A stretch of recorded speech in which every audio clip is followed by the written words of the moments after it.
वो जलमग्न हो गए 7,300 गांव में से, और सैनी साहब कहते हैं कि कहीं बाढ़ ही नहीं है। कब देंगे इनको मुआवजा? इस जमीन की कीमत जो 1,500 एकड़ भूमि चली गई है, उस जमीन की कीमत किसान को कब देंगे? कम से कम 60-70 लाख रुपया प्रति एकड़ जो है, उसको इस जमीन की कीमत मिलनी चाहिए। 50,000 रुपया प्रति एकड़ का हर किसान को फसल नष्ट होने का मुआवजा मिलना चाहिए। 15 लाख एकड़ नष्ट हो चुकी। काश नायब सैनी जी आकर देख सकते मेरे पीछे यहाँ, अगर देख सकते तो उन्हें पता चलता कि यमुना मैया किस प्रकार से किसान की ज़मीन हर रोज़ ले रही है। और मुझे तो ये लगता हमारे अब तो कमालपुर गांव को ही खतरा है, उसकी आबादी को। परंतु अफसर आए, एक पैसे की मदद नहीं की। ये तो इनकी हिम्मत है, गांव और गवांड के लोगों की हिम्मत है। इनके जज्बे को सलाम। इनके जज्बे के आगे हम सब नतमस्तक हैं कि इन्होंने अपने आप खुद मुख्तियार बन के इंतजाम किया। सरकार का कोई भूमिका नहीं। सरकार के अफसर आए, फोटो लेकर चले गए ताकि जीआई टैगिंग करें और भ्रष्टाचार का एक नया आयाम स्थापित हो। कब मुआवजा मिलेगा? कब मुआवजे की घोषणा होगी?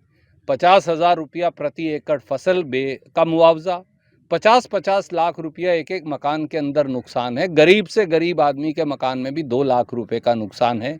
वो मुआवजा कब मिलेगा? मवेशी जो बह गए उसका मुआवजा कब मिलेगा? ज़मीन जो बह गई उसका मुआवजा कब मिलेगा? ट्यूबवेल जो चले गए उनका मुआवजा कब मिलेगा? और सारी सड़कें जो टूटी पड़ी हैं, स्कूल, स्टेडियम, वाटर वर्क्स ख़त्म हो गए, वो कब रिस्टोर होंगे? ये सारे जवाब बीजेपी सरकार को देने चाहिए। और हमारा एक सवाल और है। अब कह रहे हैं प्रधानमंत्री जी कल हवाई दौरा करेंगे, यानी हवाई जहाज से 15, 20, 25 हजार फुट से देखेंगे, वो भी पंजाब और हिमाचल को। आप मुझे बताइए, हिमाचल की चोटियों पे 25,000 फुट से नीचे ज़मीन नज़र आएगी? पंजाब की भूमि नज़र आएगी? और हरियाणा क्यों नहीं? उत्तराखंड क्यों नहीं? क्या हरियाणा के लोगों ने कोई अपराध किया है कि प्रधानमंत्री हरियाणा आ नहीं सकते? हम सब उनके, अगर उनको सुरक्षा की दिक्कत है तो हम सब उनके सुरक्षा गार्ड बनेंगे। कमालपुर गांव आइए, कोई आपको कुछ नहीं कहेगा। हाँ, आइए, हमारी पीड़ा देखिए, इसका पक्का इंतजाम करिए। अगर दूसरी तरफ यूपी में बंद बन सकता है तो यहाँ पत्थर और जाली से बंद क्यों नहीं बन सकता? गांव कैसे जिंदा रहेगा? यमुना मैया तो गांव तक पहुंच गई है, मंदिर तो देख लीजिए लगभग समा ही गया है।